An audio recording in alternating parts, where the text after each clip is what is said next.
Oh, good. I got it all. All right. So let me tell you a story, and we'll start. See, there was these two rabbits, and they were being chased by a pack of hounds all over the county, running all day long from these dogs, till finally, just before sunset, they hole up in a holler log, and there's dogs barking and yelping at them and stuff. And the he-rabbit turns to the she-rabbit and says, "What do we do?" And she looks at him and winks and says, "Stay here till we outnumber them." North Bay Jobs with Justice. All right.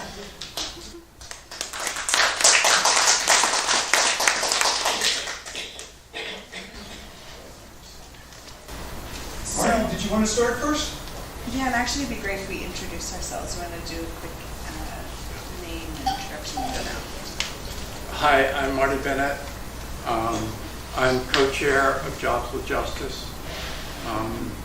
I also am instructor emeritus of history at Santa Rosa Junior College.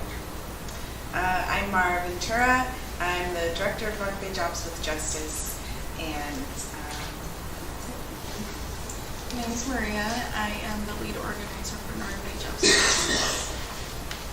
My name is Frank Cuneo. I'm a recently retired administrator for the Sheet Metal Workers Apprenticeship Program and president of the California Apprenticeship Coordinators Association. And so now my part-time job in retirement is as director of the North Bay TIP program, which stands for Trades Introduction Program. and do y'all want to pull up another chair?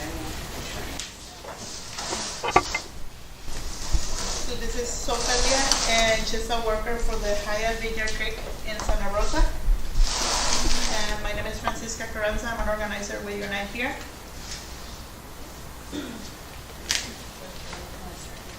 Yeah. So I'm going to start, and I want to give you an overview of what our organization is and our purpose and mission and some of the campaigns that we're involved in. And then I want to talk about unions and why unions matter and the decline of the labor movement and how we can bring it back. And before I go any further, I want to ask how many here have been in a union? Raise your hand. Great. And how many have parents or grandparents who have been in a union? Okay, great. All right, so we'll see. We have high union density in this audience here. For 25 years, I asked that question to my classes at the junior college, and each year it got fewer and fewer. And we'll talk about that, but really what we want to emphasize is the whole revitalization of the labor movement. So you got a copy of these slides that I'm going to use here, and I will go through about 10 or 12 of them. There's a couple of other copies up there if you need them.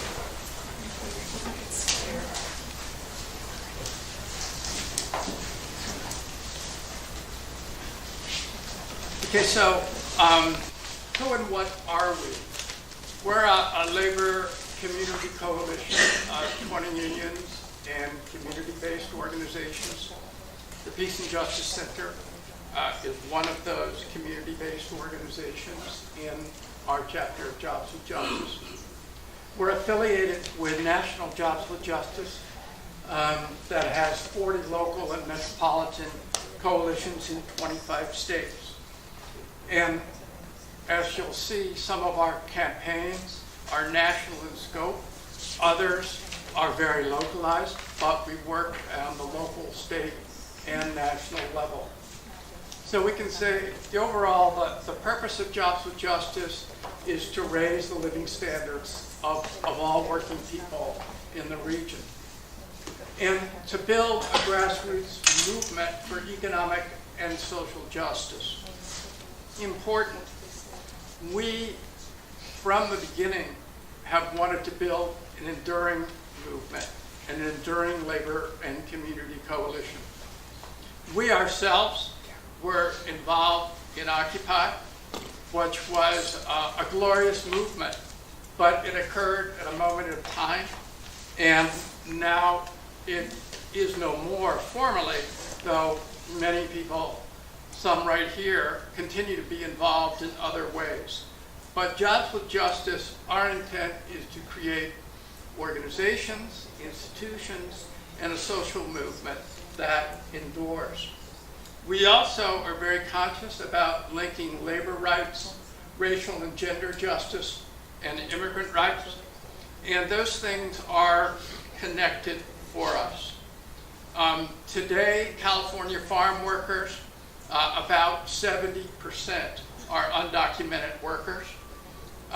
Many are women, and both race, gender, and lack of documents are used by employers to hold down, prevent farm workers from organizing, and that's a really good example of how these things are linked. We also use an inside-outside strategy to address what we believe are the structural causes of inequality and all forms of discrimination. And just very briefly, what I mean by that, we work with progressive elected officials. We are a 501c3. We can't endorse candidates, but we work on issues that candidates can run on, and we'll talk about some of those. But we work with progressive electeds on the inside. However, we feel social change comes from the outside. What do I mean by that? I mean civil disobedience, fast food workers, for instance, boycotts by strawberry and tomato pickers, national demonstrations that target Walmart and McDonald's. Those are the kinds of mass actions that we think fundamentally bring about the kind of change that we seek. So what do? We have for 9 years opposed the expansion of Walmart in Rohnert Park to become a supercenter because of the low-wage jobs that it creates. And that's part of a national campaign that we have been coordinating our actions here in the county. We've implemented so-called 4 living wage laws in this county, most recently at the County of Sonoma, which mandates that county workers and all workers for county contractors are paid $15 an hour. Maria will tell you we are now moving on to a new campaign to introduce citywide minimum wage by 2020, 15 by 2020, 3 years earlier than the state. And we're going to be doing that with 5 cities in the county. We have anchored the so-called National Fight for 15, and you likely have heard of that.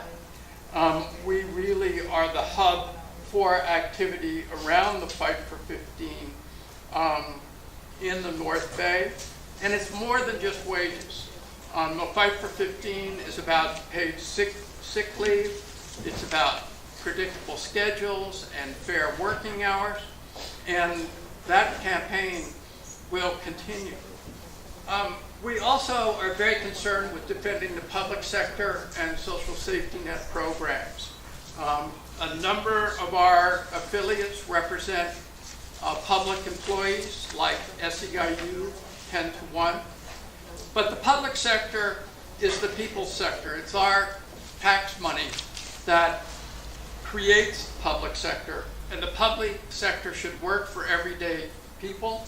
And so we are involved in campaigns against privatization of the public sector.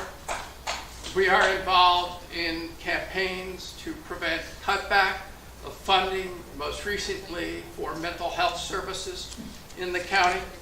And when possible, we are involved in campaigns like the Affordable Care Act to expand the public sector. And finally, over the last 8 or 9 months, we have been involved in building a coalition for a just, equitable, and sustainable recovery. I don't want to talk about that in any length right now, and you can ask questions or can have a discussion in the discussion period. But the basics of this coalition, which is every major labor, environmental, faith organizations in the community, is one, to focus on the inequalities that existed prior to the fire, and those with the least resources to recovery should be at the center of our recovery efforts. And two, we have to get at the root causes of wildfires, and of course we all know that it is two things: one, global warming, and two, sprawl into areas like Fountain Grove, which quite simply, and I think I can say at this audience, should not be rebuilt, okay? And I'm just gonna send around our most recent publication that's online, and it has our common agenda for a just, equitable, and sustainable economy, jobs, affordable housing, and the environment. And it's at the North Bay Jobs with Justice website. Okay, I'm going back.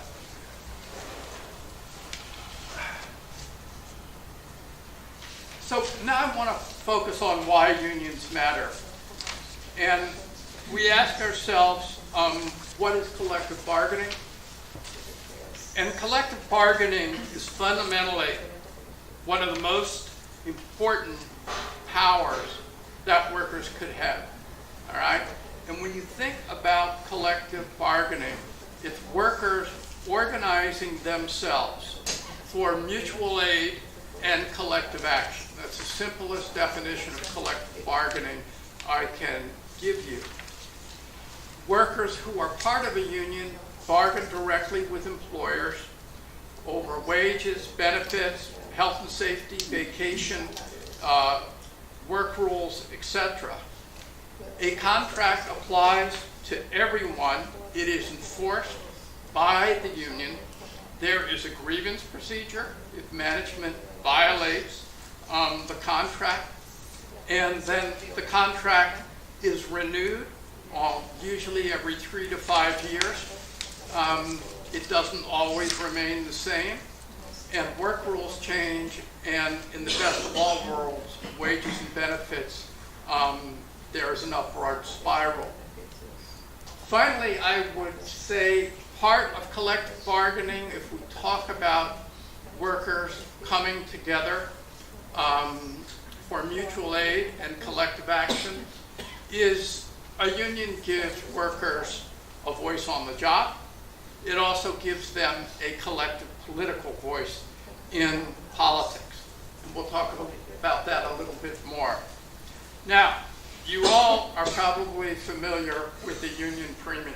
And what we mean by that is, on average, union workers, if we look at total wages, benefits, total compensation, on average, union workers are earning 25 to 30% more than non-union workers.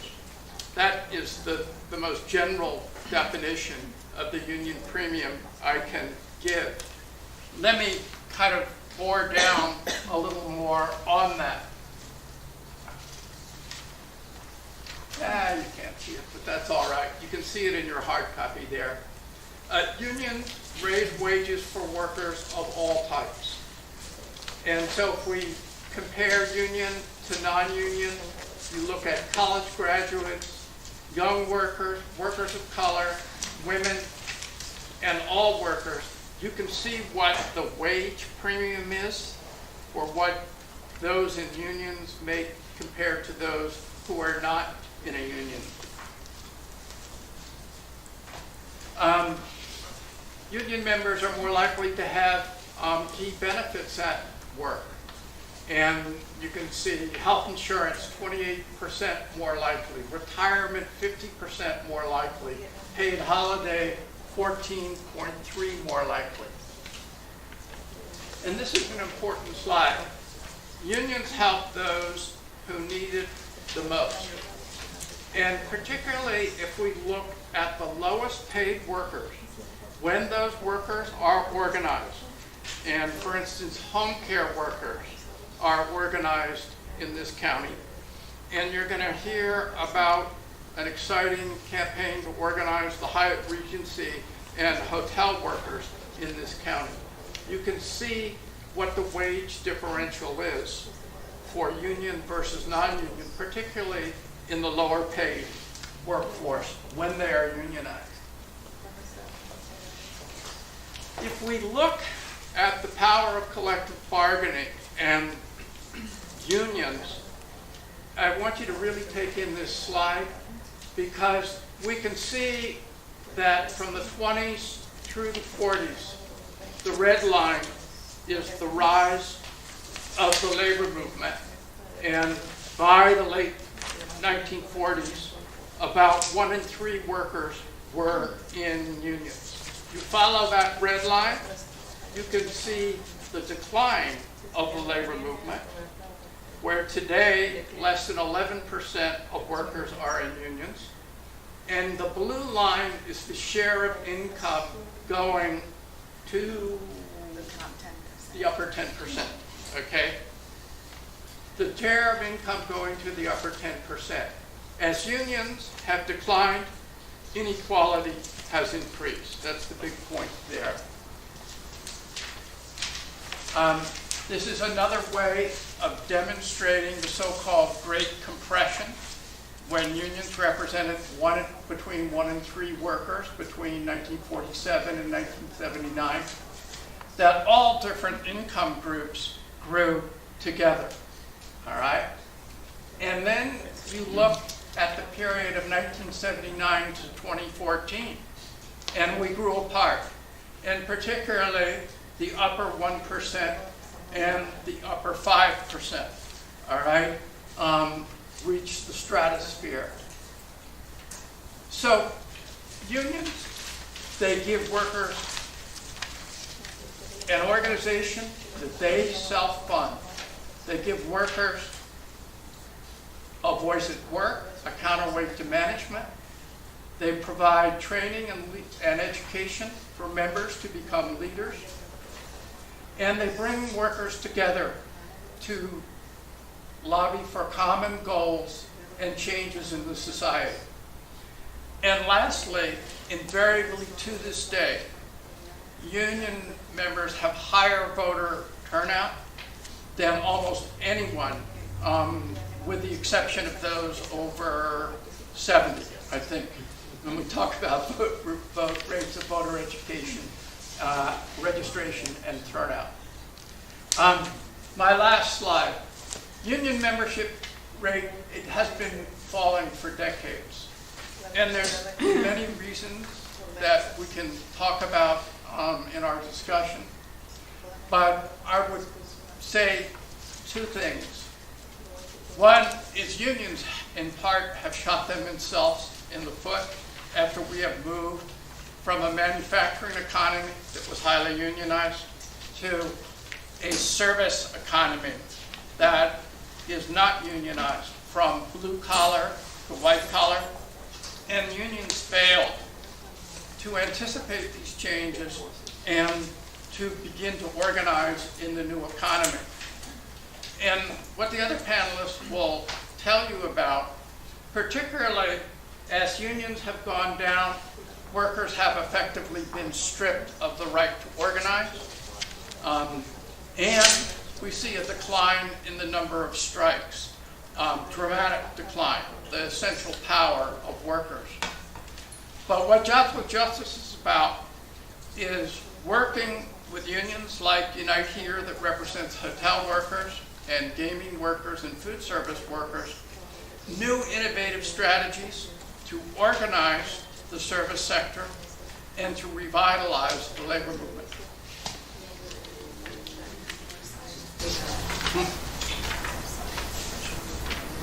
Yeah, I was going to wait on that. Oh, okay, great. Yeah. Cool. Thanks, Marty.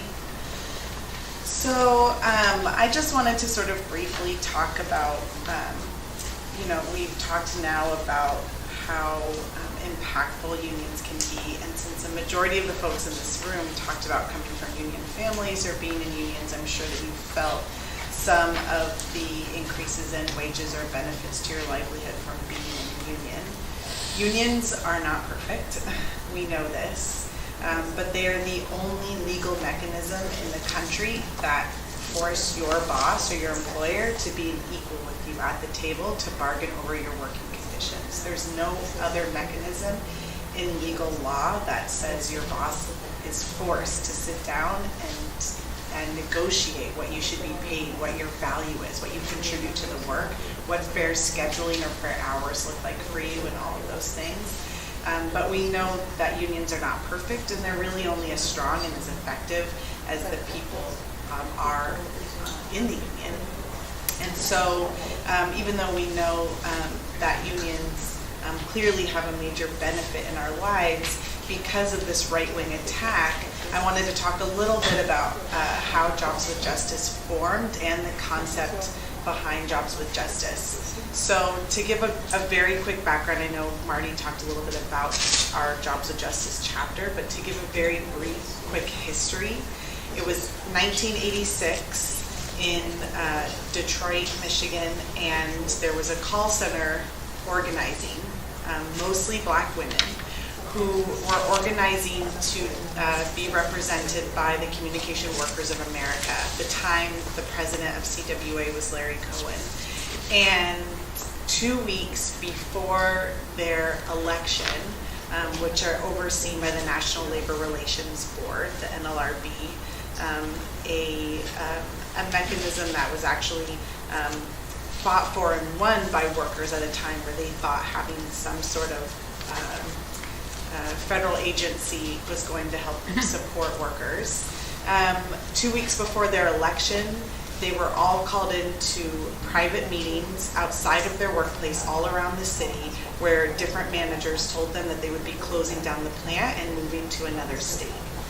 And the NLRB did nothing, and they were given 15 minutes in individual increments by armed security guards to go to their offices and clean out their desks, so that at different intervals, so they couldn't meet with one another or talk to one another.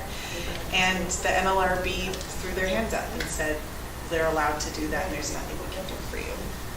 So these women decided that that was not acceptable, and they were not going to just take that as the final answer, and they began to organize all around Detroit.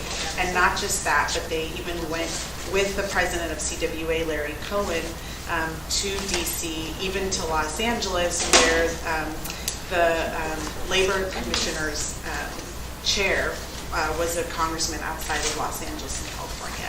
Went and started meeting to figure out what they could do to enforce stronger labor laws for workers. If the NLRB was not going to have their back, they wanted to ensure that their politicians did.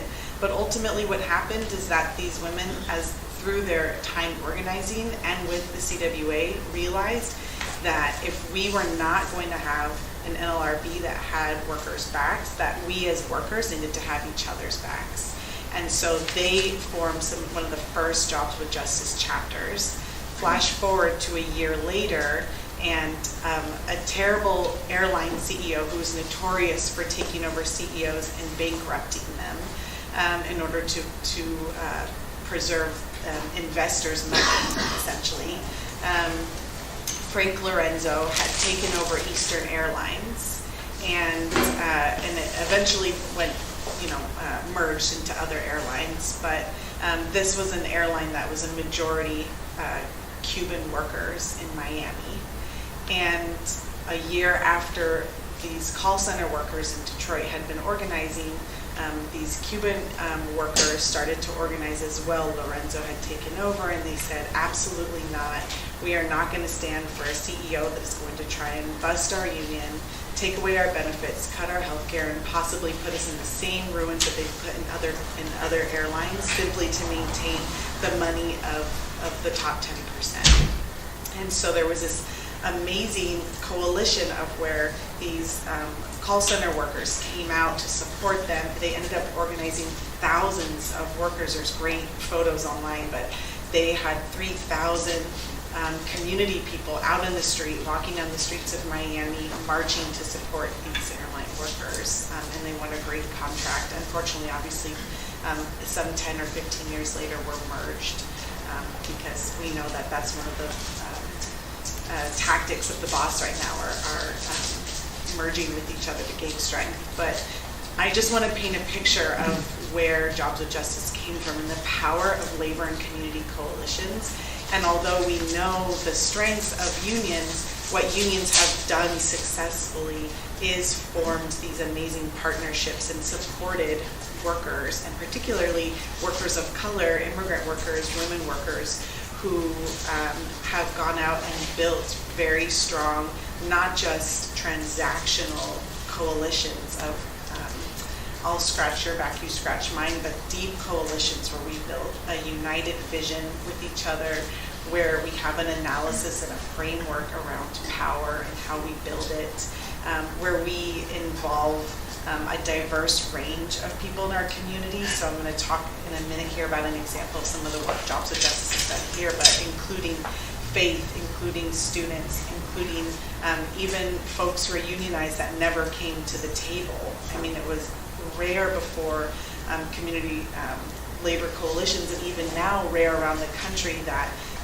we have a lot of building trades who sit down with non-building trade unions in partnership to win together on issues, and that happens in the most powerful ways, and the places where we have the most powerful labor union wins are happening in places where that's happening. And I also just quickly wanted to say that labor community coalitions that are deep coalitions are also an important pathway for more immigrant workers, more women workers, more LGBTQ workers, more young workers to unionize, to have stronger unions, to have more sweeping wins than just the workers at that particular work site, but have led on things like Fight for 15, have led on fair scheduling, have led on better transit, the fight against charter schools. So there's really a range of things that they've been able to do. And a great example is last year we had the opportunity to support 500 local waste workers. Hopefully this is not new for you, but hopefully you guys have heard this story, but if not, 500 waste workers with our local company RADA, which is basically the Walmart of waste management, had been attempting to organize, joined forces with Jobs with Justice, and not only ran a powerful campaign to unionize last year, but brought in this amazing campaign that actually had started with the waste workers down in Los Angeles called Don't Waste LA. A great resource, don'twastela.org, online. But we worked with them to put together a zero waste coalition with environmental organizations, with congregations, with students, with different labor unions to, in fact, we just went to Sebastopol City Council to help pass a zero waste ordinance last week, and we were going city to city around Sonoma County.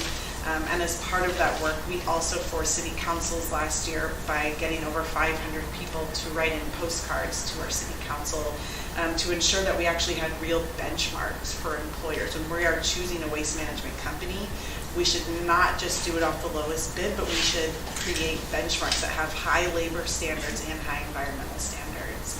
And so what's really amazing is that through this process, at least personally, I found out this county and environmental organizations have been working on zero waste for decades. This was like not a new concept, but what made it such a powerful upsurgence, and now we're actually passing ordinances that people in this coalition have been trying to pass, some of them for the past 30 years in these cities, is the merging of it being led by an almost majority immigrant waste workers who I think are really centering this work, because in any industry, we should always be following the lead of the workers, because at the end of the day, they're the experts on how that work should be done and how that industry can be improved.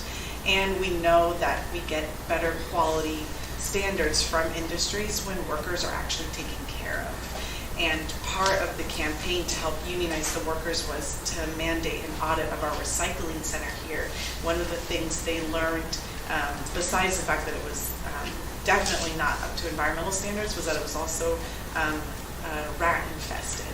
So when workers are put at health risks and then they don't have access to health benefits and then they don't have high enough pay, livable wages to care for their families, let alone take care of themselves when they are sick, we don't have good quality care coming out of things like our recycling, our waste management. So we've been able to do really powerful work together when our labor coalitions include community, include centering people most impacted by the issue in our work. And we have a shared long-term strategic plan that goes just beyond one campaign, but is thoughtful about a variety of issues, and is also thoughtful about both, as Marty was saying, inside and outside, so also thoughtful about solidarity work and strategic organizing.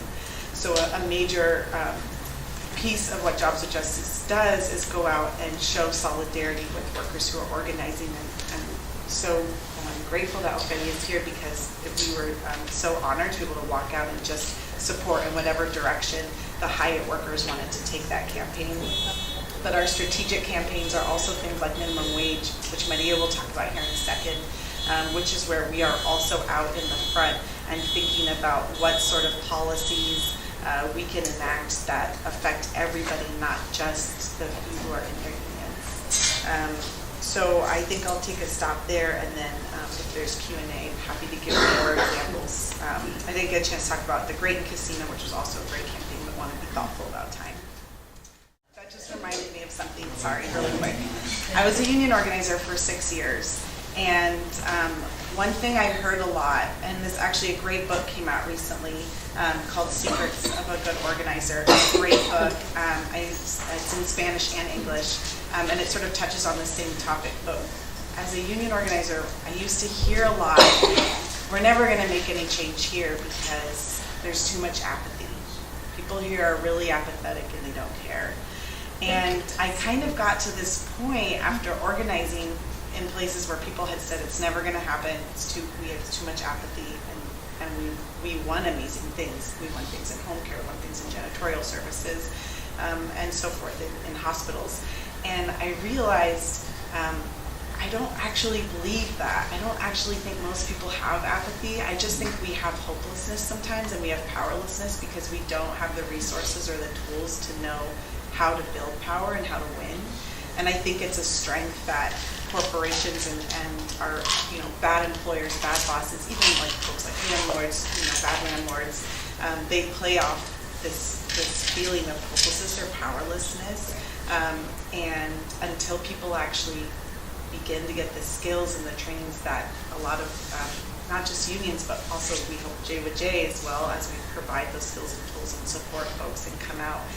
When you watch workers walk out on a picket line and terribly afraid and nervous and walk out and suddenly see 100, or in the case of where I worked in Seattle with one of the largest hospitals, they'd never been on picket, they were terrified, and watching these janitor workers that I worked with come out and see over 1,000 people out there in front of their hospital, it was the most empowering, powerful moment, and I will continue to say powerful because it is. So just to say, I don't believe in apathy, and people have made incredible change when they actually have the tools, and it's really about powerlessness. Okay, so like Marty said, we have a $15 minimum wage campaign right now that's going on in Sonoma County. We're focusing on some cities like here in Santa Rosa, Sebastopol, Sonoma City, and Novato, Petaluma. We're gathering signatures for these petitions that's going to go to the city council. And there's also a county petition as well that's going to go to the Board of Supervisors. So what this would entail is, having $15 being established by 2020 instead of 2022, which is the California initiative of raising the minimum wage. It will also have 6 paid sick days, and most workers are going to be covered if you work at least 2 hours a week. And so one of the things that I'm going to be covering is the importance of students and youth to be part of the labor movement. I myself am a former student organizer as well as Mara here. And so some of y'all who are student organizers could probably relate to this. So one of the things that we want to do as Jobs with Justice is try and get more youth involved, students involved. And so because there's there's connections with students and their struggles and workers and their struggles. Even students as well are workers themselves while going to school. And so like today, students are facing high tuition costs, taking out a lot of loans, one of them, and and the wages are not even keeping up. So, and to top it off, cost of living doesn't make it any better. And as well, students are even working multiple jobs, not just one. So just imagine being a full-time student, working multiple jobs. Would you kind of be successful during school? It will be a little bit tough. So I just want to bring back a little bit, if y'all don't know, back in the 1960s, school was free. And back in the 1970s, when tuition was increasing, students could work all summer a part-time job and pay for 1 year of school tuition. And imagine today. Do you think that is not possible today? So we are taught that we should higher education. It will open a lot of doors for us, and it's still true. Some of it's still true, but if you think about it, you still have high cost of tuition, as well as the loans on the students' back. It kind of depletes the students to even try to sustain themselves mentally and physically. So I just want to tie it back to, there's actually student movements that are fighting against these injustices, but they're also working along with faculty unions, which is amazing. So one of the organizations that I was really grateful being part of is Students for Quality Education. So Students for Quality Education is a student activist organization located on the 21 out of the 23 California state universities. And what they do is fight for accessibility, affordability, and quality education. So that could look very differently, depending on the campuses. So they're also assisted in the efforts by the California Faculty Association. So both Students for Quality Education and CFA partnered to fight against, all these injustices, fighting for educational rights, bargaining rights, and as well as worker rights. Pretty generic, but honestly, the work that they do is impactful. So trying to take into consideration these statistics that's going around right now in the California State University system. 1 out of 10 CSU students are facing homelessness. 3 out of 4 students are facing food insecurities. There's actually more food pantries popping up than financial aid increasing, so imagine that. So you're taking all these things and, being a student, back in the day, it was probably all fun and games, but now it's real. Like, some of us just don't have that time to have that college experience that most of the previous generations had. And so, and then we take into consideration faculty. The faculty themselves are not getting raises on time like the administration, like board of trustees. They give themselves raises each year, but faculty had to wait almost 10 years to get a raise. And they're hiring more adjunct professors. Adjunct professors are like part-time professors. And so they're hiring these type of professors more, which is going to cost the it's going to cost less to hire them, pay them, and then also tenure density is very low. So pretty much these two groups, Students for Quality Education and California Faculty Association, partner up to fight against these injustices that are happening.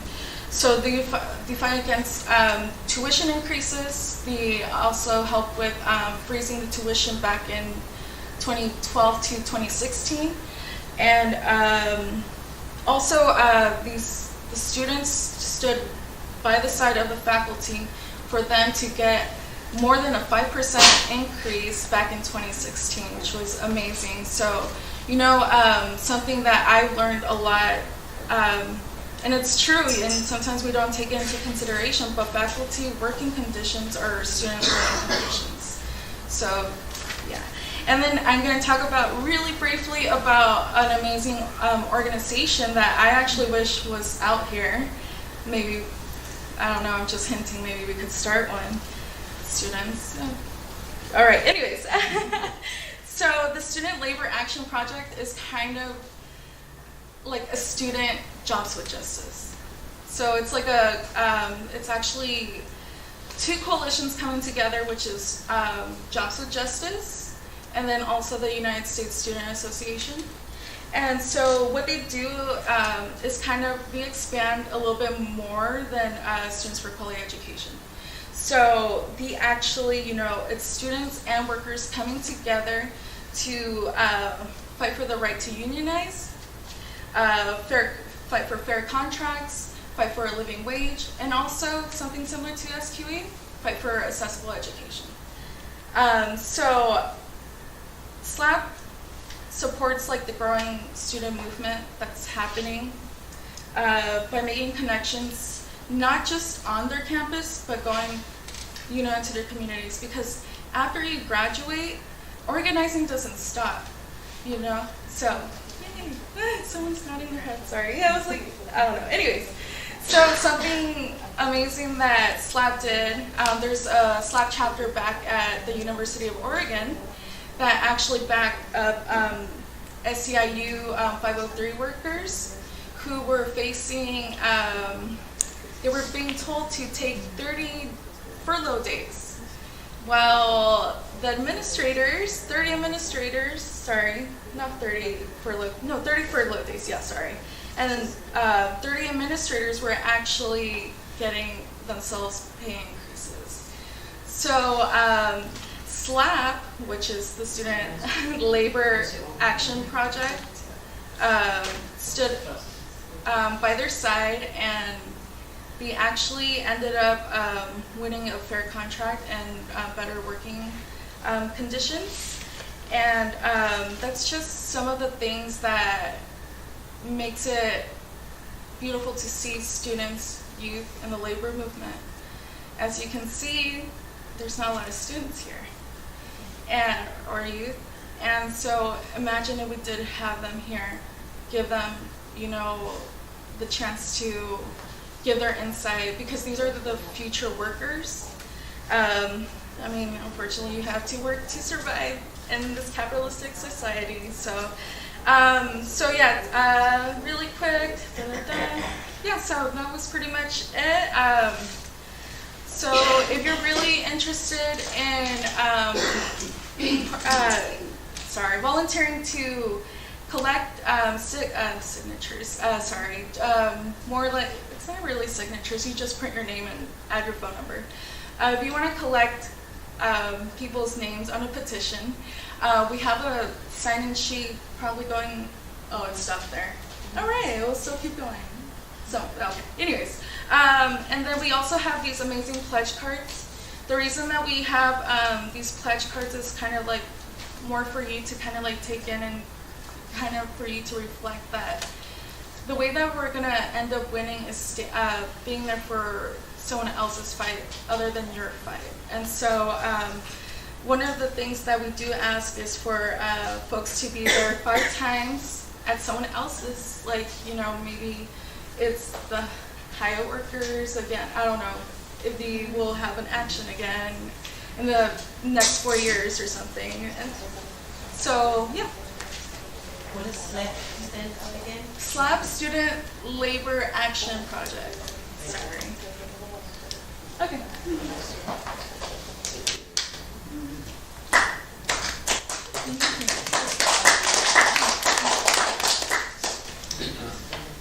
So I'm going to try to tell you about this trades introduction program, but in order to do that, I want to tell you about apprenticeship. And have any of you been through an apprenticeship program? Well, I'm from the construction trades, and if you want to learn a construction trade, apprenticeship is by far the best way to do it. And apprenticeship in California is when you start as an apprentice, you have a paid job, and you have to go to some required classes. So it's a combination of job and classes.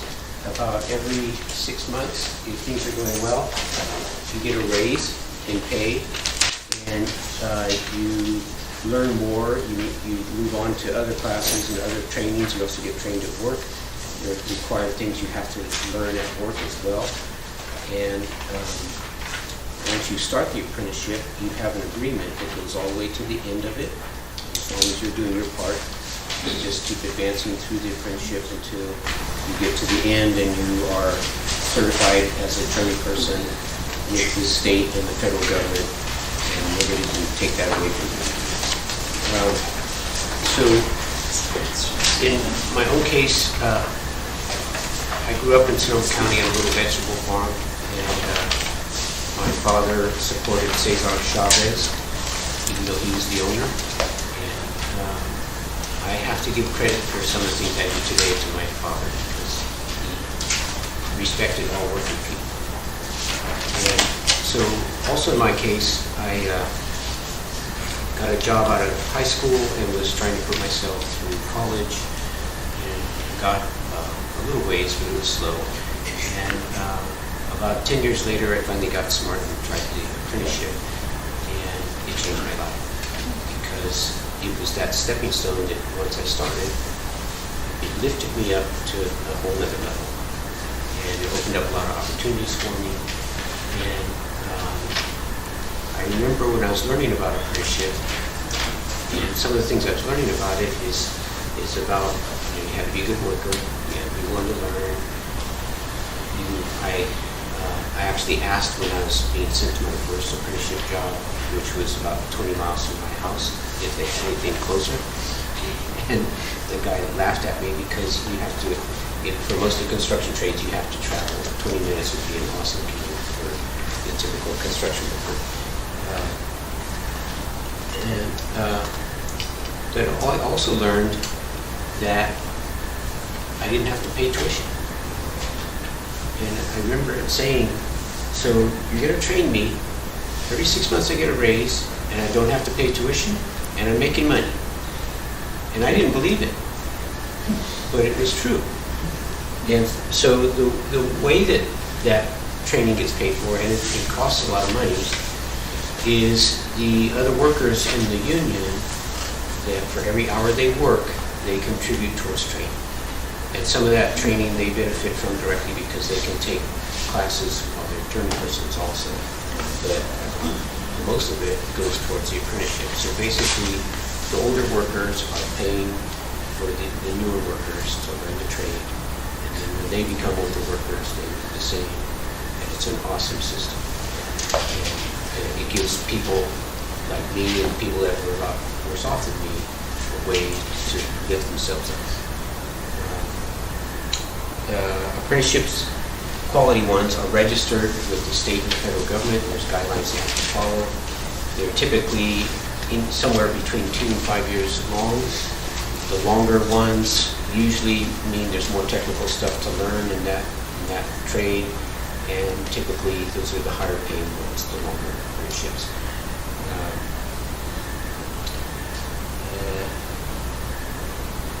There are a few non-union programs, but the majority of apprenticeship programs are union supported, probably because of what I just told you, the way that it's paid for. The union programs, we don't see that, and the training doesn't come anywhere close to comparing as far as the quality of the training that I've seen.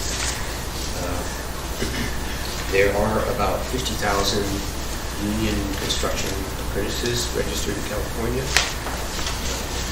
And outside of construction, there's also a lot of other apprentices, such as firefighter apprentices, and they're trying to use apprenticeship in more different industries now. And you should also be aware that not every state supports apprenticeship like California. California has been, I would say, a leader in developing apprenticeship, to the point that the federal government actually derecognized California over something called a need standard. That it was an attempt to beat up California because they were very unionized and very strong. They had really good apprenticeship. That was under President Bush. That happened. So now apprenticeships in California are registered with separately the federal government and state government. They still get the job done.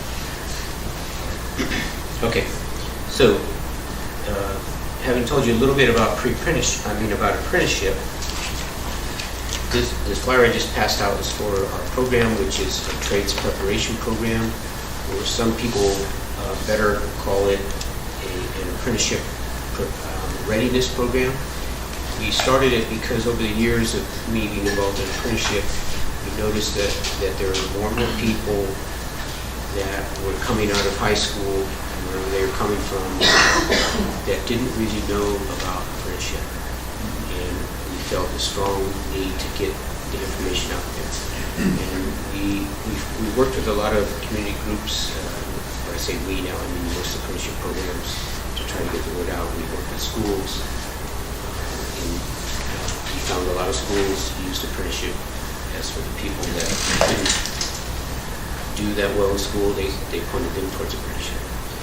But we didn't think that was quite fair, because there are some really skilled people. If you can imagine somebody building a multi-million-dollar building and all the responsibilities they have to be pretty sharp. And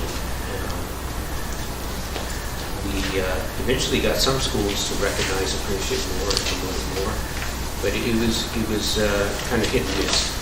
Then eventually we decided that, and with the help of some legislation from the state, that we needed to build an apprenticeship preparation program that was done by the apprenticeships for the apprenticeships, because we knew what they really needed to prepare for to be successful in our programs. And there were some other reasons that it sounded like a good idea, and that is it would help us connect. And some of the other speakers kind of alluded to something that bothers me sometimes. It seems like some unions tend to focus naturally on their own industry, and they're taking actions within their own industry. And I think sometimes it's good to look outside that and try to do things together for the greater community. Okay, so this trades preparation program trains students about the various trades. We try to help them learn about those trades, try to decide on a few that they might like. And we talk to them about the application process, how you apply. The application process varies a lot by every trade, and so they have to understand that and hopefully hang in there with the application process. Some of them take a lot of time, some are very easy, so they can get misconceptions until they find out exactly what the trade they're interested in is like. We help them apply for the apprenticeships, and we then when they apply, we help them through that process, because our goal is not just learning for them to learn about it. Our goal is to get them placed as actual apprentices in jobs. And because of that, we tend to only take in as many students as we think we can find jobs for. And when I've talked to some of our community leaders, said that this is how we do it. So if you want to help our program expand, you need to help us find good union jobs, and that will help our program expand. Because I've said many times, I don't want to train 10 people for a dead-end job as much as I want to train one person for a good career. And that's the kind of focus we try. Anyone over 18 can take this training, but we especially encourage women and people from disadvantaged groups to consider it. Our current class has 40% women in it. We're aiming to get more.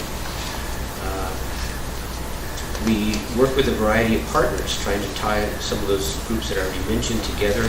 And some of the partners include community colleges, adult education, schools, of course all the apprenticeship programs, Building and Construction Trades Council, workforce development boards, which we call the WIB sometimes, the California Division of Apprenticeship Standards, EDD, a women's support group called Tradeswomen Inc., and other partners that all contribute to this. And there are members on the steering committee. Okay. We operate on grant funding, and in California, we've been fortunate that the California Labor Federation and the State Building Trades Council have pushed for legislation that got us some funding at least through next year, and we're hoping that will continue after that. Roughly about 50% of our graduates are working as apprentices now.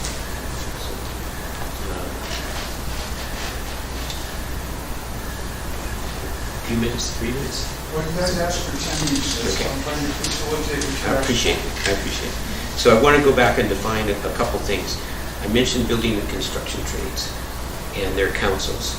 So these are some of the building and construction trades: boiler makers, brick and tile masons, carpenters, cabinet makers, cement masons, construction specialty inspectors, drywall lathers, electricians, sound and communications installers, floor covers, heat and frost insulators, elevator constructors, glazers, shop ironworkers, field ironworkers, laborers, machinists, millwrights, operating engineers, painters and tapers, plasterers and fireproofers, plumbers and steam fitters, roofers and waterproofers, sheet metal HVAC workers, sprinkler fitters, stationary engineers, surveyors, and more.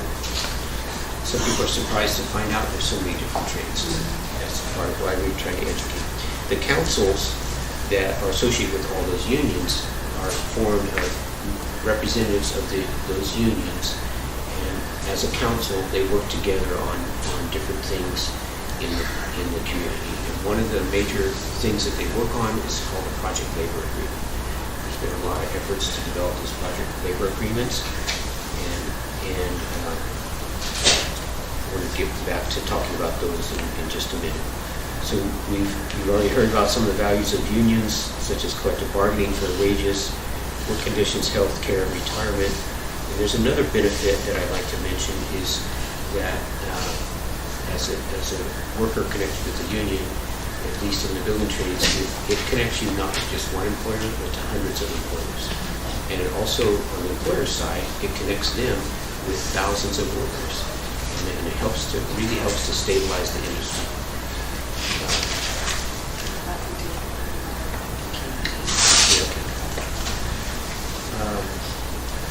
Just a couple things. You may hear the word pre-apprenticeship, which programs like this are lumped into, but pre-apprenticeship means many different types of programs. So I prefer to call this an apprentice readiness program, a trades preparation program. Some other pre-apprenticeships are actual jobs. Some refer to some high school programs. And I do want to talk more about project labor agreements, but I think maybe I will cut it there, except to say if you know anybody that might benefit, feel free to give that flyer to them, make copies, whatever. We just happen to be in a time where we're taking in candidates for our next class that's going to be in Napa. This program serves the greater North Bay, which is 6 counties. We move the classes around as needed, so that's where our next one's going to be. On the flyer, I hand wrote a website that is can be used as a search tool for information about union apprenticeship programs. I'll stop there.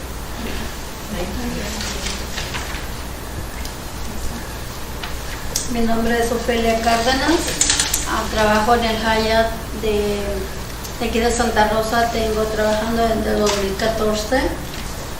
My name is Ofelia Cárdenas, and I'm a worker at the Hyatt Vineyard Creek in Santa Rosa, and I've been working there for 14 years. Soy madre soltera, soy la única que sostiene mi casa. I'm a single mother, and I'm the only breadwinner of my household. ¿Por qué se organizó la unión? Porque había mucho abuso en el trabajo. So why did we, I'm here to talk about why did we organize a union in our job? It's because there was a lot of abuse at work. Una compañera me invitó a participar en lo de la unión, fue muy pesado. So one coworker of mine invited me to organize. It was really hard. Porque yo llegaba a mi casa a la 1 de la mañana. Sometimes I used to get home at 1 in the morning. Porque esperábamos a los compañeros en los parqueaderos. Because we used to wait for our coworkers in the parking lot. Nos cerraban la puerta porque tenían miedo. We used to go visit them, and they closed the door in our faces because they were so afraid. Nos pagaban muy poquito. The wages were really low. Trabajamos muy duro. Yo llegué a traer 28 cuartos. We used to work really hard. I used to, on certain occasions, I used to clean up to 28 rooms. Una compañera llegó a traer 32 cuartos. A coworker had 32 rooms to clean. Pero lo organizamos y nuestra vida cambió. But we organized, and our lives changed a lot. ¿Por qué? Porque nos dieron menos cuartos. Why? Because now we clean less rooms. De 28 a 30 cuartos, ahorita son 15. From 28 to 30 rooms, now we clean only 15. Antes no podíamos hacer break, no nos lo negaban, decían el break ahí está, pero si lo hacíamos no terminábamos. Before we couldn't even take a break. They didn't deny the break. They used to say, "There's the break is there. You can take it." But if we take it, then we weren't able to finish our jobs. ¿Cómo ganamos? Ganamos porque hubo mucha lucha. How do we win? We won because we fought a lot. Muchas organizaciones nos apoyaron A lot of organizations helped us, y les agradecemos de corazón and we're thankful porque ahorita trabajamos más como más relajadas, ya no nos sentimos presionadas. because right now we work and we're more relaxed. We don't feel as pressured anymore. Ahorita no nos duele la espalda. Yo cuando salía, si se me caía algo al suelo, yo no podía levantarlo. So my back doesn't hurt anymore. When I used to get out of work, if something fell to the floor, I couldn't bend down to pick it up. Pero ahorita estamos contentas. But right now we're happy. Hace como 3 semanas ya trabajamos muy diferentes. Since about 3 weeks ago, the work is really different. El cambio de nosotros, de todas nuestras compañeras, fue muy diferente. Una, el sueldo subió. The change in everybody's jobs is really, really different. To begin with, our wages went up. La aseguranza va a cambiar. Insurance is going to change also. Vamos a tener alguna de nosotros días fijos de descanso. Some of us are going to have set days off. Y les doy las gracias a nombre de mis compañeros del trabajo. I want to thank you all on behalf of my coworkers, especialmente a trabajadoras de justicia, especially to Jobs with Justice, a mujeres de unión, to women of union, NBOP and NBOP, y más que no, ahorita no recuerdo. and a lot others that I can't remember right now. Y muchas gracias de corazón. Thanks a lot.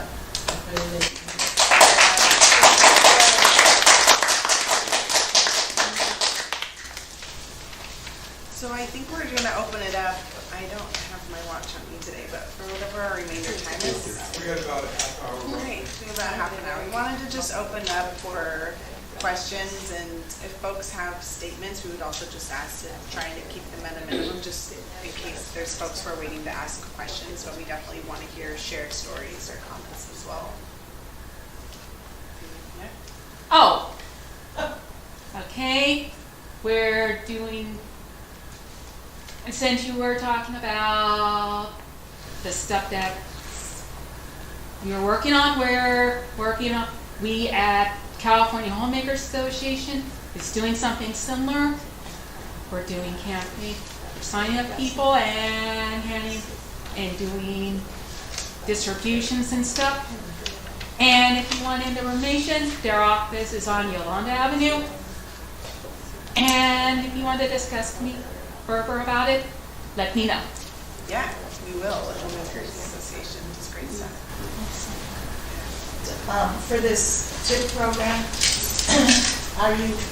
do you have plans to include human service workers such as the home care workers and other non-trade job Right, categories? that's a really good question. At this point, we don't, the way we developed it, we had an MOU signed by all the different trades, so it was pretty trade-centered. But I think eventually we should think maybe about something like that. And there's, like I said, even the state is pushing for more, they call it non-traditional apprenticeships. And there are apprenticeships in IT, in nursing, in culinary, and lots of other things that are not the building trades. So I think there's a place for it. This program is probably not it, but who knows? Maybe someday there might be some kind of branch out there, or a copy over to other occupations. And a good organization or place to go is the Grayton Day Labor Center, who've done some great stuff trying to meld the work that their day laborers and domestic workers do with apprenticeships, and actually are working right now for our first all Spanish pre-apprenticeship cohort, which is one of the barriers for why some immigrant workers don't go into the apprenticeships. They're all in English. So yeah, they're a great organization to follow over the next year. One difficult or one challenge to doing what you asked about is those other occupations at this moment tend to be less organized, meaning union affiliation. Eventually that will keep expanding on that too. I was wondering, when you started to organize, what helped you? I mean, did somebody reach out to you, or how did you make that first connection start to organize? Pues una de mis compañeras la visitó uno de la Unión y ella estuvo preguntando entre nosotras, y así entré yo, porque fue y me dijo, Ofelia, dice, ¿quieres entrar? Le digo, no sé, porque tenía miedo. So at the beginning, one of my coworkers came and contacted me. She was visited by one organizer at home, and then she came and invited me. And at the beginning, I was hesitant because I was very afraid. Cuando me invitaron, que firmé, sudé frío, dije, me voy a quedar sin nada. When they invited me and I had to sign something like a petition, I was sweating. It was a cold sweat because I thought I was going to end up with nothing. So the union reached out to one person? Yes, so there's different ways that we organize. Sometimes we are asked by a worker, by one single worker to come and help. And then we give them guidance, if they're strong enough and there's. The workers reach out to you. Yes, yeah. No, el que organizó, le dije antes de firmar, y si me corre, me vas a tener que buscar un trabajo, le digo, porque me acabo de divorciar y no tengo nada. Y si te meto al casino. So she said that before she signed anything, she told the organizer, if they fire me, you're gonna have to look for a job for me. And then he said, yeah, don't worry, we have the casino, so we can look for a job for you there. She says, I just got divorced. Tenía mucho miedo, pero fui la única que anduvo más enfrente. Las compañeras se quedaban atrás y a mí me aventaban por frente. I was really afraid, but most of the times I was the one in front because my coworkers stood in the back and they were pushing me to the front. Me decían, tú habla. No, yo, tú, porque tienes más tiempo en el trabajo. They used to say, you speak, because you're the most senior at work. And well respected by your coworkers. Sí, porque ahorita cuando yo miro algo les digo, no, tenemos que hablar. So now when she sees something, every time she sees something wrong, she tells them, no, we have to speak up. Speak up. Say something. Sí, porque a veces me pongo a platicar con la manager y como que me explica todo, porque ella escucha cuando los compañeros me dicen, mira que está pasando esto, ok, yo voy a hablar. So sometimes when I ask something to the manager, she explains things to me because she's hearing when my coworkers come and ask me about things. So that's why she takes the time now to come and explain. Yeah. So we have different ways to approach the workers, but we usually, since the workers are really, really afraid, you cannot visit them at work. Oftentimes if we show up at work, management will start an anti-union campaign, and most of the leaders like Ophelia will end up without a job or fired, for no reason. And so we do that. We stay underwater because we don't tell anybody what we're doing, and we visit people at home. It's usually by one worker that starts the trend, and then we get addresses and names and people who are more willing or more likely to fight, and that's how we start everybody. It takes a long time, a lot of patience. No, y nos hicimos más fuertes porque entró un manager de nosotros que nos traía así, y nos contaba el tiempo, y nos quería mandar para la casa, y les dijimos, tenemos que pararlo, o se va, o nos vamos nosotros. We became stronger because a new manager came in and he used to take the time that it took us to clean the rooms. And as soon as the faster that we finished, he wanted to send us home. And we said, no, we have to stop him because either he leaves or we're going to leave. Pero ya está trabajando. But we work, it's a lot better now. Ya podemos estar un poquito más relajados. We can be a lot more relaxed. Do you want to add? Yeah, I'd like to add a couple of things. This was a historic campaign at the Hyatt. It's the first time we had successfully organized a hotel from the bottom up, really since the 1930s. And there's a number of different components, and one is sitting in front of you, a core of determined and dedicated workers. And that's what you have to begin with in an organizing campaign like this. But second, you have to bring community pressure on the employer, because essentially workers like Ophelia could be fired at any time. Workers have no right to organize a union. But third, and I can't stress this enough, the owner of the Hyatt is just a brand name, okay?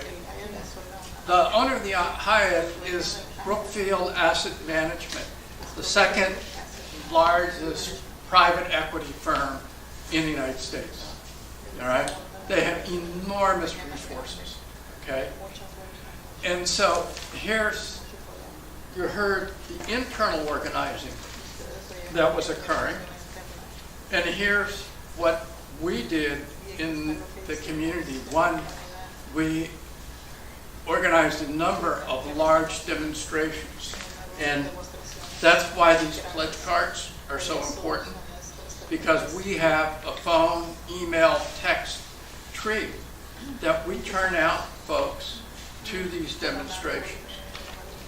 Second, we had delegations to management that went with workers, and we had city council members, and we presented petitions from the workers in the city council, asked that management respect the right of workers to organize.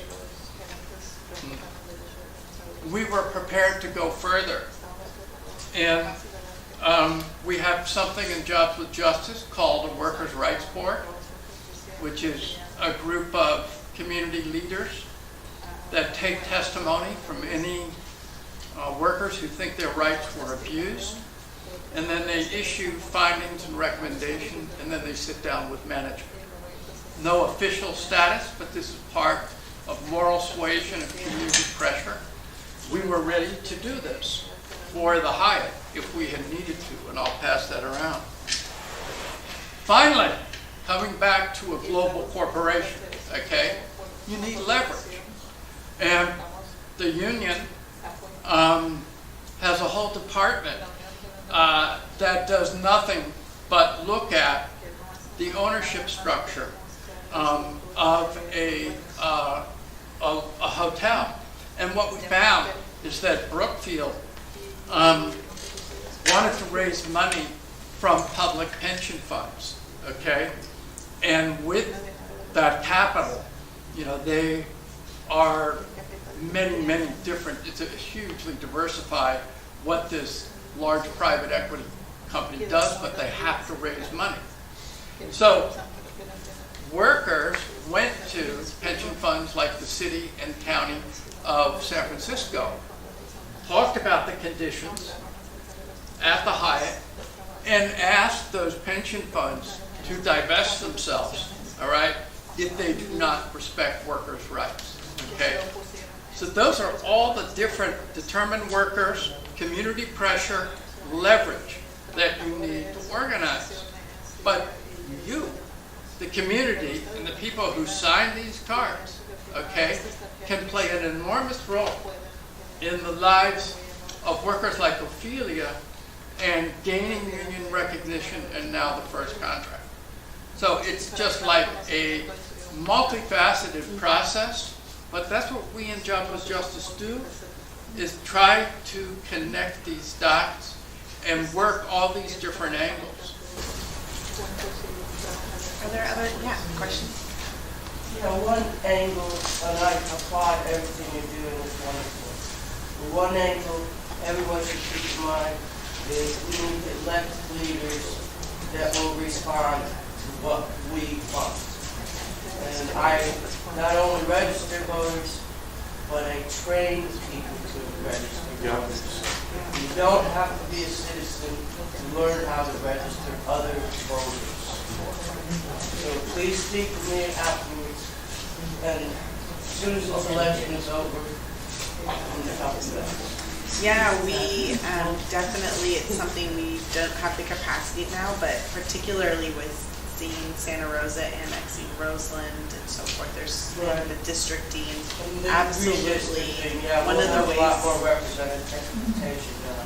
Well, and even to Marty's point about elected officials coming out to march with the workers, we have to make sure we have folks who are going to be champions for workers to hold corporations and businesses accountable and stand with them when their employers are trying to threaten them or intimidate them.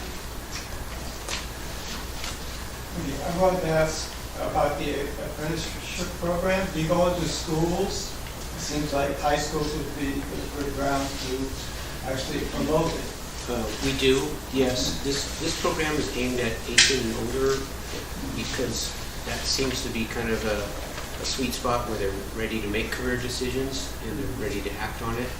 And this is aimed at helping them act on it. But in different ways, we reach out to the schools, high schools, and also sometimes middle school and even grade school, and mostly high school. Seems like high schools would be. And well, it's like same question for you in organizing students. You go into high schools possibly. I mean, to see the kids from Florida just get out there and organize a whole nation. You know, there's good places for maybe. But you know, to make people aware of what's going on here, you know, what the discussion here is how to organize people. And I do encourage them to pass those pledge cards around. And because that's a way for us, people in this room, to get a call while we're doing an action in Hyatt right now, or wherever, and you get a call and just show up. If I could, to what you're just saying, I was involved with another apprenticeship person a number of years ago with the Petaluma High School District. Every high school district issues work permits to the high school students for some kind of jobs. And we got involved as volunteers because that high school district required some training before they would issue the permit. And so the training they got was about their rights and responsibilities in the workplace. And I think that was a really good way to do it. So one program that we have at the union is an internship, summer internship, where we get in touch with students from different universities, from Sonoma State, from Cal State in Berkeley, from Cal State in Hayward, and we actually have organizers now that were interns a couple of years ago, and they develop into becoming organizers. And we also invite rank and file people, for people who are working already in hotels. We pull them out of work on a paid leave to come and work with the union, shadow the organizers, and learn everything referring to organizing, right from the bottom up, like Marty was saying. And so right now we have a couple of interns who are going to, their master's is going to be social justice, and they're going to be working with us for a couple of months. How does it work with to have a local union at a national or actually an international chain, the Hyatt? Wouldn't that have to be a big union for all of the Hyatt and not just local? And I have two questions. That's my first one. So, do you want to explain that? Yeah, well, just that, remember, Hyatt is a brand name, and these global companies, they can change brands, you know, but they're not just, it isn't necessarily Hyatt owning all of these hotels, all right? And also important in the hotel industry, there's a difference between management, all right, and there can be a management company, and then there's the ownership, all right? And so all of this makes it very challenging, all right, in terms of organizing. And what the union has done, and there, I talk about leverage, right, with going to public pension funds. But the union also has a boycott apparatus and can effectively boycott hotels and large multinational companies, all right, that, you know, are dependent upon tourism and conferences and so forth. So it's just like a multi-level kind of thing that you have to do. And it's, I mean, Unite Here has shown that it's possible to do this kind of organizing, but you have to work on all these different levels. Francisca? So we do, our union is not only local here. Our union has different locals in different cities, in different states, across the United States and Canada. And so right now, just to give you an example, Marriott is the biggest corporation right now. They're like the giant right, in the hotel industry. And so right now, it's a company that we picked to win because all of our contracts, most of our contracts are expired this summer. But we picked Marriott because Marriott is coming with the most innovations. Whatever Marriott does, Hyatt and Hilton and the rest of the big chains are gonna follow it, right? So right now, there's 30 Marriotts across the different cities that we are organizing and we are doing a boycott against.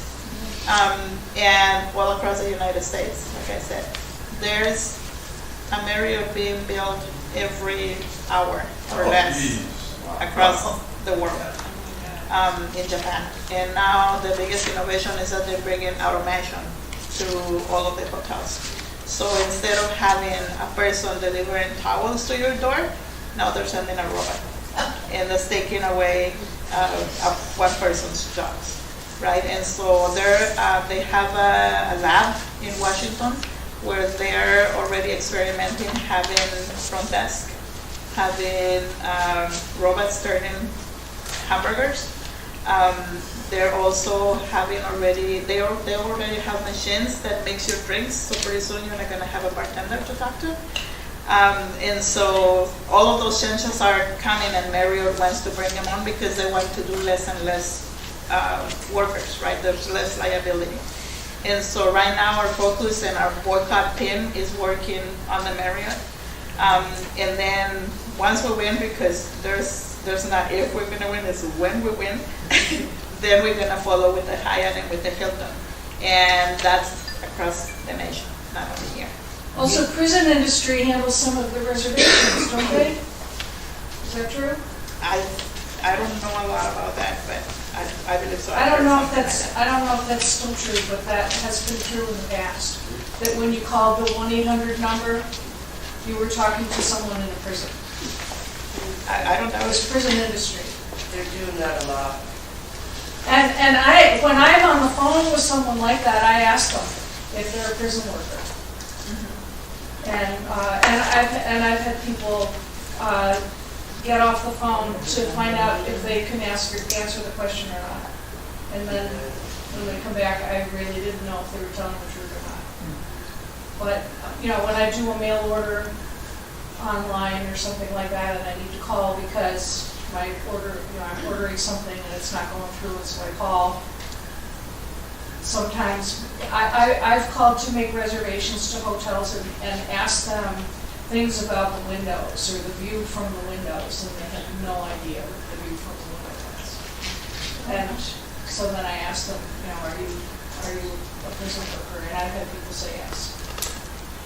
So I have a second question, but you can come back to me after asking someone else if you want. Okay, great. Oh, it's just the United here, right? United here.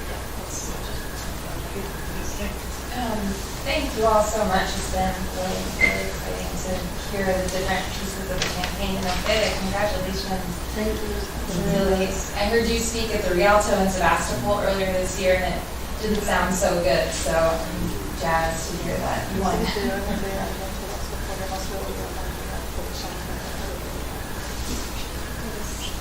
Thank you so much. And I'm curious for the organizing group, like what I hear that you have some different campaigns you're moving towards. I'm wondering, what do you feel you need from the community to support you in that work?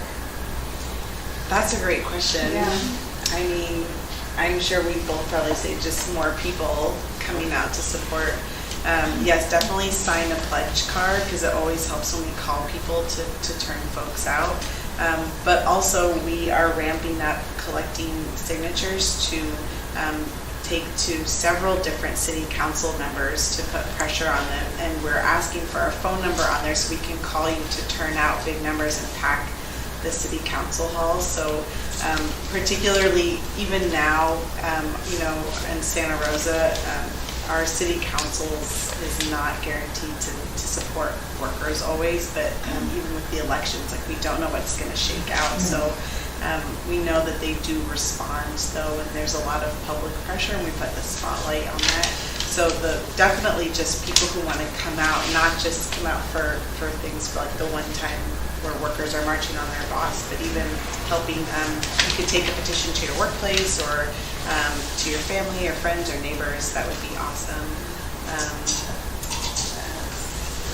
I would add, unfortunately, there's a lot of misinformation out there. So I would add to try to educate yourself carefully about what's really going on. And maybe in educating yourself, you might want to contact the unions or something. But I could give you a bunch of examples, but I'll just say there's a lot of misinformation out there, locally as well as regionally and nationally. It happens locally too. Really quick, something that's actually going to be happening on Saturday, and trying to get folks, to come together in Roseland, because I don't know if y'all know about the Boycott Driscoll's campaign that's going on. Driscoll berries. So these are, I don't know if you've seen the strawberries and blueberries or whatever berries with the yellow label and it says Driscoll's. Honestly, it's a very bad corporation. They're exploiting the workers. There's child labor. Sexual harassment. Sexual harassment is a huge one that's going on right now. And working 12-hour days and making, what, $7? Low as 9, low as 6, high as 9, and dollars a day, but that's still not enough. So I wish I would have thought of this and had like flyers or something, but if you want to, you know what, I'll just do the old traditional way. If you want to get contacted, want to volunteer, want to get more information, if you also follow us on Facebook at North Bay Jobs with Justice, we already put an event information on there. We'll be at the Unity Run. We'll be at Bayer Farms this Saturday getting out information with phone numbers for Whole Foods and Trader Joe's. But I think most of our stores here, just pick a store. They're selling Driscoll berries, so calling on them. Yes, thank you, Costco. Calling on them to remove Driscoll's off their shelves until the workers have won livable wages and fair rights. And this is sort of the low road action to first just generate phone calls to give stores a chance to take them off shelves. And then we'll be hopefully pulling folks together to plan a meeting about which stores we'll focus on doing leafleting in front of to escalate actions as what we're taking lead from the Driscoll's campaign. So you can find more information online or on our Facebook. And let me know if you're interested. I'll get your contact info. What time Saturday? We'll be there from 8 a.m. to 11 a.m., but there'll be information out, and if folks are just going to go to the Harvest Festival, it goes till 3 p.m. that day, and if you're out, we can get you a stack of flyers to just hand out while you're there, or they'll be on some of the tables there. What is the festival? It's the Harvest Festival. It's a 5K Unity Run at Bayer Farms and a Harvest Festival. So it's in Roseland at Bayer Farms starting at 8 a.m. till 3 p.m. So another great way to keep in touch with everything that's going on is just fill out that card and then keep your information updated, because all of a sudden we might come out with something in an emergency, right? So right now we also represent the workers at the Sheraton Petaluma, which is also by Marriott. And one very important thing that we want at the Hyatt is successorship. So what successorship is, it means that if the hotel gets sold, because a lot of times these hotels are bought as an investment, as soon as they make their money, they flip the hotel and they sell it, right? And so that means that the workers are left with no protection, maybe without a job, because the new owner that knows what they're gonna do. Having successorship means that the workers, the contract, the wages, everything under the contract is protected. And so it doesn't matter how many times the hotel is sold, the workers are always safe, right? The management company may leave, the managers may leave, the supervisors may leave, but the workers always stay. The bargaining unit always stays, and the contract stays in place. We don't have successorship at the Petaluma Sheraton, and it got sold some time ago, And so the company is leaving, the management company, Pyramid, is leaving October 31st, and there's no successorship. So we don't know what the new owner is gonna do, so we might call a strike there. So if we have all your information available, we might call you, but we don't know when. We don't know what's gonna happen yet. We got time for one quick question. One more quick response also is that in this publication, which is at the Jobs with Justice website, there's a common agenda for a just, equitable, and sustainable recovery. And this is election season. And so we are pressing all of those who are running for not only Santa Rosa, Petaluma, and other city councils. One, are you committed to 15 minimum wage by 2020, 3 years earlier than the state? We want to move that in 5 cities simultaneously. 2, do you support rent control, which did not make the ballot, but we believe it is going to come back, particularly, and this is 3, are you for the repeal of Costa-Hawkins, which puts limits on local government in terms of rent control? Prop 10. Yeah, Prop 10. And so those 3 things really have to scrutinize those who are running for office. And are they going to say yes? And that's what we want to take advantage of the election season on. Do you have a question? Well, I get all has to answer. Do you have an easy way for us to track whether folks running for office are signed on to this? We actually have talked about throwing it up on our website and or our Facebook, probably both, because we, especially Marty, has been going and meeting with candidates, Petaluma City Council, Santa Rosa City Council, and so forth. So if you follow us on Facebook and check our website, we'll put up where candidates stand on some of these issues. And then, did you have a final question? My question is not a short question.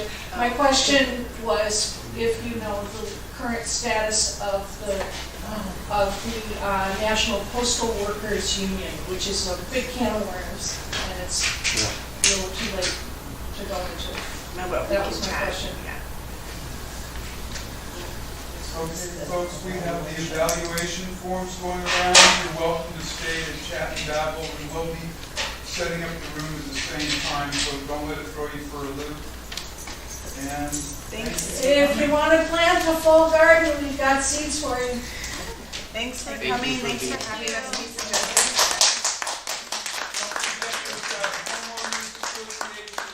and indivisible people here have information for you also if you're interested.